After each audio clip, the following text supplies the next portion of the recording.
नमस्कार दोस्तों। सीटेट में बहुत ही कम समय बचा हुआ है। कई लोगों ने सही तरीके से तैयारी नहीं की होगी, कई लोगों ने आधी अधूरी या अव्यवस्थित तैयारी की होगी, या कई लोग अपने अपने स्टेट के जो टेट एग्ज़ाम होते हैं उनकी तैयारी कर रहे होंगे। लेकिन उन टेट्स के जो स्टेट एग्ज़ाम है और जो सीटेट एग्ज़ाम है, इसमें एक बहुत बड़ा अंतर है कि वहाँ फैक्चुअल क्वेश्चन ज़्यादा आते हैं और यहाँ पेडागोजी के क्वेश्चंस ज़्यादा आते हैं। तो तैयारी बहुत अच्छी नहीं हो पाई है, या आपको ये कॉन्फिडेंस नहीं आ रहा है कि मैं पास कर पाऊँगा या नहीं कर पाऊँगा, तो चलिए इस वीडियो में आपके लिए कंप्लीट स्ट्रेटेजी बताते हैं और ये भी बताएंगे साथ में कि अगर आपने बिल्कुल तैयारी नहीं की है तो 15 दिन में कैसे तैयारी कर सकते हैं। कौन कौन से मोस्ट इम्पॉर्टेंट टॉपिक्स हैं जो या तो आपने तैयारी नहीं की है तो सिर्फ उन्हीं को पढ़ लीजिए, और आपने अगर तैयारी की है तो उन टॉपिक्स को फिर भी पढ़ लीजिए जिससे आप अच्छा स्कोर कर सकें। और साथ में कुछ बुक्स के नाम भी सजेस्ट करूँगा कि कई लोग ये चाहते हैं कि मुझे कोई इस सब्जेक्ट की कोई स्पेशल बुक मिल जाए तो मैं कुछ अच्छा कर सकता हूँ, तो बुक्स के नाम भी मैं बताऊँगा आपके लिए। तो आपके लिए जो सबसे ज़्यादा दुविधा है मैं उसकी बात कर रहा हूँ कि कितने घंटे पढ़ें, सबसे पहली बात है। दूसरा, कौन कौन से टॉपिक पढ़ें, कौन सी किताब या नोट्स पढ़ें, सॉल्व पेपर लगाएं या प्रैक्टिस पेपर लगाएं। क्योंकि आपके पास जिन लोगों ने किताबें इकट्ठी कर रखी हैं तो उनके लिए ये समस्या है, किताब पढ़ें, नोट्स पढ़ें, सॉल्व पेपर लगाएं या प्रैक्टिस पेपर लगाएं। ठीक है, तो अगर ये सब लगाएं तो हम अपने टाइम का मैनेजमेंट कैसे करें। ठीक है, तो चलिए देखिए एक नज़र, हालांकि आप लोग जानते होंगे फिर भी एक नज़र डाल लेते हैं कि पेपर का जो पैटर्न है या पेपर है क्या है। तो CDP child development and psychology 30 questions आते हैं, मैथ 30 क्वेश्चंस आते हैं, EVS 30 क्वेश्चन आते हैं, और 3 लैंग्वेजेस होती हैं, आप उनमें से कोई 2 लैंग्वेज ले सकते हैं। तो ये मैं प्राइमरी के लिए बता रहा हूँ, एक बात आप ये ध्यान रखिए। तो जैसे मैं बताऊं, ये लैंग्वेज फर्स्ट इंग्लिश है, लैंग्वेज जो सॉरी सेकंड है होना चाहिए, यहाँ पे सेकंड है, language second Hindi, language third Sanskrit. ठीक है, जो लैंग्वेज मैं बताऊं, कई लोग ये कन्फ्यूजन में रहते हैं क्योंकि प्रत्येक लैंग्वेज में 2 पार्ट आते हैं, पहला दूसरा। इसी तरीके से हिंदी में फर्स्ट सेकंड, और इस संस्कृत में भी 2 पार्ट होंगे। तो आपको पेपर देते समय ये विशेष ध्यान रखना है। मान लीजिए कि मैंने हिंदी जो है मेरा कंपलसरी सब्जेक्ट है, ठीक है, और फिर मैंने कोई ऑप्शनल मान लीजिए इंग्लिश ले लिया, तो मैं हिंदी का जो पहला पार्ट होगा उसमें वो करूँगा, और इंग्लिश चूंकि मैंने ऑप्शनल लिया है तो उसका जो दूसरा पार्ट होगा वो मैं करूँगा। इस तरीके से आपको करना है। ठीक है, ये पेपर देते समय आप बहुत ध्यान रखिएगा क्योंकि तीनों लैंग्वेजेस में पेपर में 2-2 पार्ट दिए होंगे। इस बार एक नई बात है, वो ये है, ये टेस्ट जो है कम्प्लीटली CBT टेस्ट है, यानी कि कंप्यूटर बेस्ड टेस्ट होगा, और ये 150 अंक का है क्योंकि 150 क्वेश्चन है और 150 अंक का है, और नेगेटिव मार्किंग नहीं है। ठीक है, तो आपको जनरल जो जानकारी है वो तो हो गई होगी और पहले भी होगी। तो चलिए एक क्लासिफिकेशन मैं आपको और बताता हूँ, वो ये है कि क्लासिफिकेशन की जो जिन लोगों ने स्टेट टेट्स की तैयारी की है उन लोगों के लिए ये विशेष ध्यान रखना है कि वहाँ पर जो कंटेंट या फैक्चुअल क्वेश्चन होते हैं लगभग 30 क्वेश्चन होते हैं पर सब्जेक्ट में, तो 30 के 30 क्वेश्चन वहाँ लगभग फैक्चुअल आ जाते हैं, पेडागोजी के 3 4 5 प्रश्न आते हैं। लेकिन यहाँ पर क्या है, यहाँ पर कंप्लीटली आपको ध्यान देना होगा। 15 क्वेश्चन आपके लिए कंटेंट से होंगे प्रत्येक सब्जेक्ट में, और प्रत्येक सब्जेक्ट के 15 क्वेश्चन जो है पेडागोजी से संबंधित होंगे। तो आपको कंटेंट प्लस पेडागोजी दोनों पर आपको इक्वल पकड़ बनानी है। ठीक है, तो चलिए देखिए मैं आपके लिए कुछ टॉपिक सजेस्ट कर रहा हूँ। अगर आपने बिल्कुल भी तैयारी नहीं की है तो, और अगर आपने तैयारी कर रखी है तब भी इन टॉपिक्स को दोबारा से रिवाइज कर लें जिससे आप अच्छा स्कोर कर सकते हैं। तो चलिए टॉपिक वाइज शुरू करते हैं। पहला जो हमारा है वो है CDP में बाल विकास की अवस्थाएं एवं प्रभावित करने वाले कारक, ये पढ़िए। ठीक है, और बाल विकास के सिद्धांत। दूसरा आपको पढ़ना है संज्ञानात्मक विकास एवं बुद्धि। फिर आपको पढ़ना है सामाजिक एवं सांस्कृतिक विकास, समावेशी शिक्षा, अधिगम एवं अधिगम संबंधित समस्याएं जैसे डिसलेक्सिया, डिस्ग्राफिया, डिस्कैल्कुलिया। फिर आपको RT राइट टू एजुकेशन 2009, और फिर जो मूल्यांकन या आकलन की विधियां एवं CCE। ठीक है, कॉन्टिन्यूस एंड कॉम्प्रेहेंसिव इवैल्यूएशन के बारे में पढ़ना है। ठीक है, मैं शॉर्ट में ही बता रहा हूँ, आपको डिटेल नहीं बता रहा हूँ। आप सिर्फ टॉपिक्स को नोट कर लीजिए या स्क्रीनशॉट ले सकते हैं। तो चलिए पार्ट 2 मैथ के बारे में बात करते हैं। तो मैथ में सबसे पहले नंबर सिस्टम से आपको प्रश्न जरूर मिलेंगे। फिर जो प्लेस वैल्यू है, लोकल एंड प्लेस वैल्यू, ठीक है, इसके लिए आप ठीक से कर लीजिए। फिर इकाई दहाई की वंस एंड हंड्रेड्स की जो संकल्पना या कॉन्सेप्ट है, यहाँ से प्रश्न मिलते हैं। भिन्न एवं असेंडिंग डिसेंडिंग ऑर्डर, आरोह या अवरोही क्रम, ठीक है। फिर आपको लासा और मासापा की संकल्पना, जोड़ घटाव गुणा भाग की संकल्पना एवं सरलीकरण यानी कि बॉड मॉस से संबंधित आपको मिल जाएगा प्रश्न, ठीक है। भिन्न व दशमलव की संकल्पना से ज़्यादा प्रश्न आते हैं, आप ध्यान रखिएगा। रुपए पैसे एवं समय की समझ, इससे भी बहुत प्रश्न आते हैं।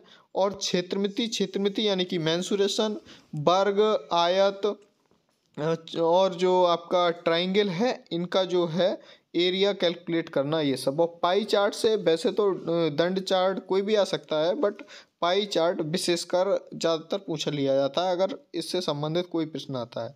तो आपको इसमें बहुत ज़्यादा मतलब कठिन सवाल करने की ज़रूरत नहीं है, बस आपको इन चीज़ों की समझ होनी चाहिए, आपको थोड़ा कॉन्सेप्ट क्लियर होना चाहिए। आपको बहुत लंबे चौड़े कैलकुलेशन बिल्कुल भी नहीं करनी है, सिर्फ आपको समझ होनी चाहिए, ठीक है।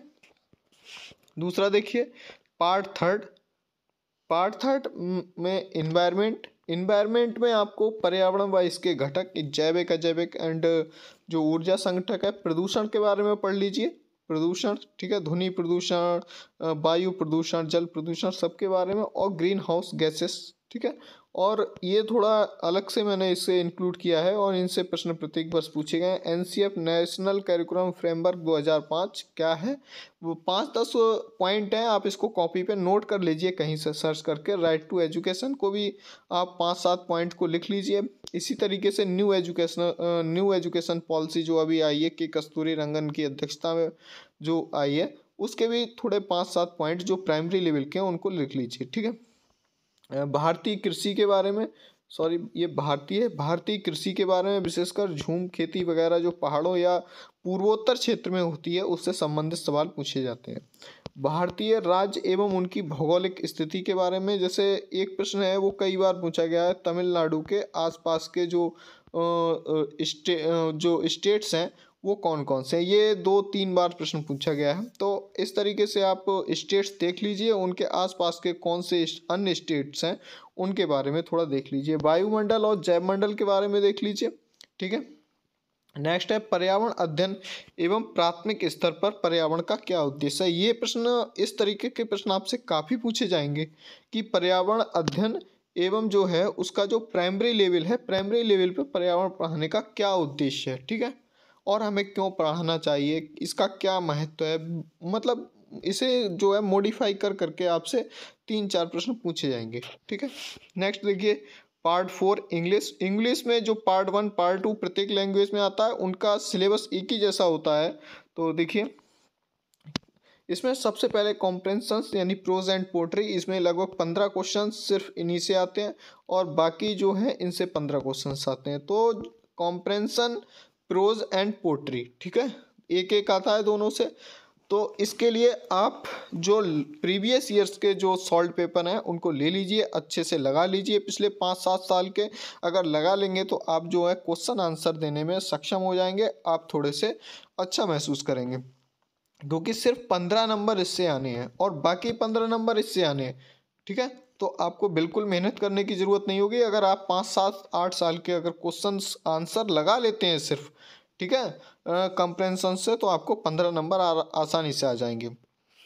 दूसरा इसमें देखिए फिर भी मैं बता दे रहा हूँ कि आपको रीडिंग स्किल्स, और इसमें विशेषकर प्राइमरी और सेकेंडरी स्किल्स कौन सी हैं, ठीक है, रीडिंग राइटिंग लिसनिंग, इन सब के बारे में थोड़ी सी जानकारी ले लीजिए। और different approaches and methods of teaching English, आपने जो बीएड या बीटीसी के या डीएलएड इसके दौरान आपने जो अप्रोचेस पढ़ी हैं, जैसे स्ट्रक्चरल अप्रोचेस है, डॉक्टर बेस्ट मेथड्स वगैरह हैं इन टीचिंग से संबंधित, वो थोड़ा बहुत आप पढ़ लीजिए। और बाईलिंगुअल एंड मल्टीलिंगुअल अप्रोच, ठीक है, यानी कि जो हमारी भाषा है इसमें बाईलिंगुअल और मल्टीलिंगुअल का क्या भूमिका है, ठीक है, इसके बारे में पढ़ लीजिए। हम छात्रों को या प्राइमरी लेवल पर बाइलिंगुअल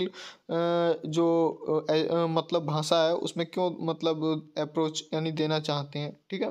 इंक्लूसिव एजुकेशन, इससे संबंधित हर वर्ष सवाल पूछे जाते हैं, या लर्निंग डिसेबिलिटी से संबंधित हर साल सवाल पूछा जाता है। इंक्लूडिंग रिमेडियल टीचिंग यानी कि उपचारात्मक शिक्षण, और CCE continuous and comprehensive evaluation, ठीक। नेक्स्ट देखिए पार्ट 5 हिंदी। हिंदी में मैंने कहा लैंग्वेज में सबका एक ही तरीका है, गद्यांश पद्यांश कॉम्प्रहेंशन से 15 क्वेश्चन आते हैं, 15 नंबर उसी से आ जाएंगे।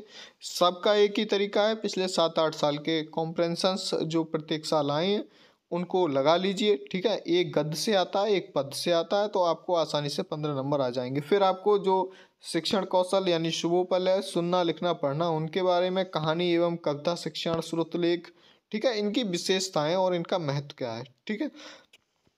दूसरा भाषा की अक्षमताएं, ठीक है, लैंग्वेज डिसेबिलिटीज़ क्या है, बोलने में क्या कठिनाइयाँ आती हैं तो क्या कहते हैं, ठीक है।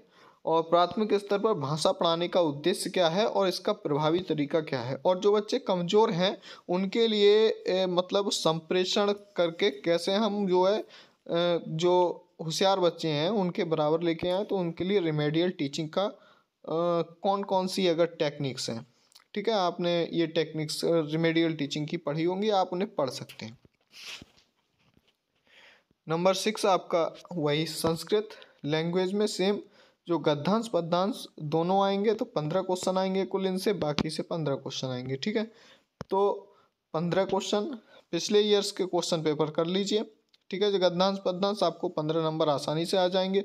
शिक्षण कौशल, ठीक है, प्राथमिक स्तर पर संस्कृत पढ़ाने का उद्देश्य, त्रिभाषा फार्मूला, ठीक है, थोड़ा सा नई एजुकेशन पॉलिसी जब आप पढ़ेंगे एक बार तो उसी में ये चीज़ें क्लियर हो जाएंगी, आपको बार बार पढ़ने की ज़रूरत नहीं है। मान लीजिए CCE को आपने एक बार पढ़ लिया, फिर चाहे वो किसी भी उसमें पूछा जाए, जो आपके 5 पार्ट हैं, जो 5 सब्जेक्ट हैं, किसी भी सब्जेक्ट में पूछा जाए, RT है आपने एक बार पढ़ लिया, NCF है आपने एक बार पढ़ लिया, ठीक है, तो आप आसानी से कहीं भी इसके जवाब दे सकते हैं। संस्कृत भाषा के उपकरण यानी कि टेक्निक्स क्या है संस्कृत पढ़ाने की, और प्राथमिक स्तर पर संस्कृत जो पढ़ाने का प्रभावी तरीका एवं विधियाँ, ठीक है। थोड़े से इसके लिए आप जो है लास्ट ईयर के 5, 7, 8 साल के क्वेश्चन पेपर्स को लगा लीजिए। नेक्स्ट देखिए जो सबसे बड़ा प्रश्न है सॉल्व पेपर या प्रैक्टिस सेट। कई लोग ये बताते हैं कि प्रैक्टिस सेट से लगाओ, ठीक है, एक सॉल्व पेपर ले लो प्लस प्रैक्टिस सेट लाओ, लेकिन आजकल मार्केट में ऐसे प्रैक्टिस सेट आने लगे हैं जिनकी विश्वसनीयता बिल्कुल जीरो है, और उसमें जो क्वेश्चन और आंसर होते हैं वो आंसर ही इतने मतलब रफ होते हैं, इतने बेकार आंसर होते हैं कि उनकी विश्वसनीयता बिल्कुल भी नहीं है। इसलिए मैं कह रहा हूँ आपको मैं सजेस्ट कर रहा हूँ कि आप पिछले ऐसा कोई सॉल्व पेपर लें कि 2011 से 2020 तक जो भी पेपर हुए हैं वो पेपर सभी उसमें हों, ठीक है, और विद डिटेल्ड एक्सप्लेनेशन हो। ऐसा कोई आप बुक ले लीजिए, जैसे यूथ पब्लिकेशन की बुक आती है उससे वो ले लीजिए, ठीक है, अन्य कोई ले सकते हैं। और उन सभी 2011 से 2020 तक के आए हुए पेपर्स को प्रतिदिन एक पेपर लगाइए। आप 10 से 12 दिन में सारे पेपर लगा लेंगे, और निश्चित तौर पर बस यही क्वेश्चंस आते हैं और ये कई बार रिपीट हो जाते हैं, बस लैंग्वेज चेंज हो जाएगी और इससे ज़्यादा कुछ नहीं है।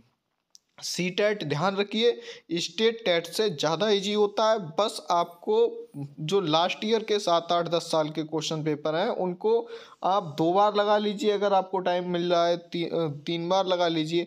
आप 2-3 बार लगा लेंगे तो फिर आप आसानी से पास हो जाएंगे 100%, ठीक है। पिछले वर्ष के आए हुए प्रश्न पत्र ही लगाएं, प्रैक्टिस सेट ना लगाएं क्योंकि उनके उत्तर प्रमाणिक नहीं होते हैं, ठीक है। आपको कोई क्वेश्चन दे दिया और उसका आंसर बता दिया, तो कई बार ऐसा होता है जो आपने पढ़ा है किसी बुक में उसका आंसर कुछ होगा, फिर आप कोई दूसरी बुक पढ़ रहे हैं तो उसमें आंसर कुछ और मिला, फिर आप बहुत ज़्यादा कंफ्यूज हो जाएंगे। तो मैं बिल्कुल भी रिकमेंड नहीं करूँगा, या तो कोई बहुत ज़्यादा ऑथेंटिक बुक हो उसी के प्रैक्टिस पेपर लगाएं, अन्यथा आप सॉल्व पेपर ही लगाएं। अगर आपने एक बार सॉल्व पेपर लगा लिए हैं फिर भी मैं रिकमेंड करूंगा कि एक बार उनको फिर से ठीक तरीके से पढ़ पढ़ के दोबारा लगा लीजिए, वो प्रैक्टिस पेपर लगाने से ज़्यादा बेटर साबित होगा आपके लिए।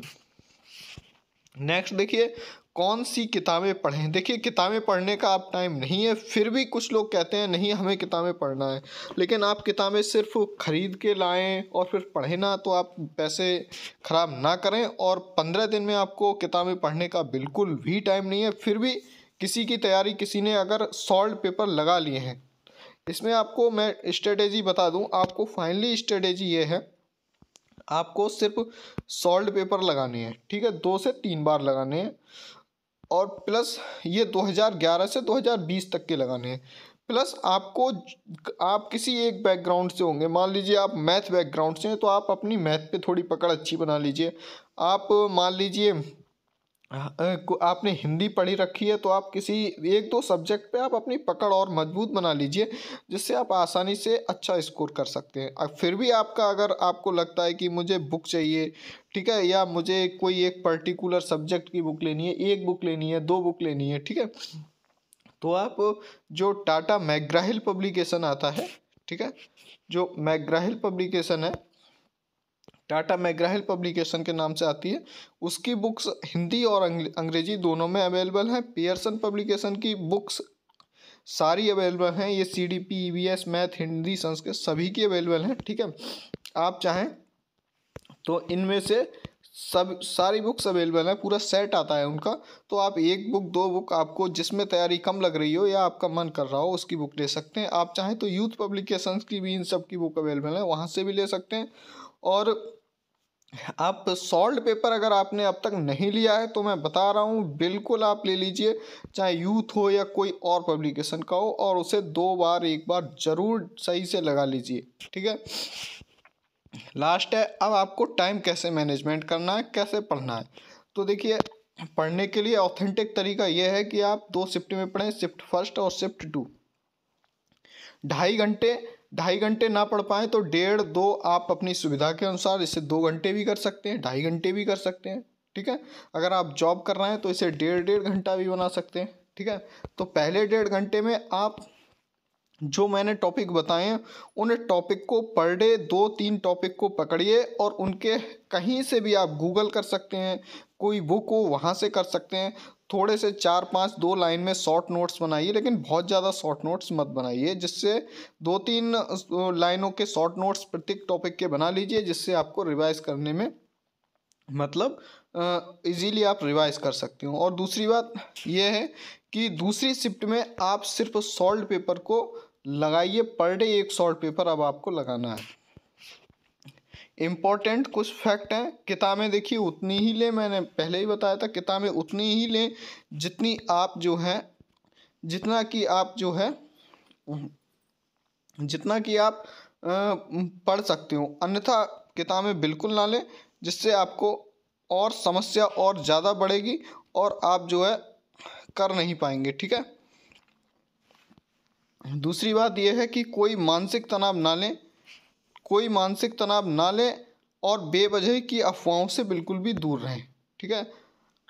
और अपने आप में कॉन्फिडेंस लाएं, जिससे आप निश्चित तौर पर सफल हो जाएंगे। आप बिल्कुल कोई मानसिक तनाव ना लें, बेवजह की अफवाहें जो पर डे आपको आती रहेंगी व्हाट्सएप के द्वारा या विभिन्न चीज़ों के द्वारा, उनको बिल्कुल भी आप कंसीडर ना करें, ठीक है। उनको अगर आप कंसीडर करेंगे तो आप अपना कॉन्फिडेंस डाउन करेंगे और आपको समस्याएं उत्पन्न हो सकती हैं। तो अब मिलेंगे आपसे नेक्स्ट वीडियो में, तब तक के लिए जय।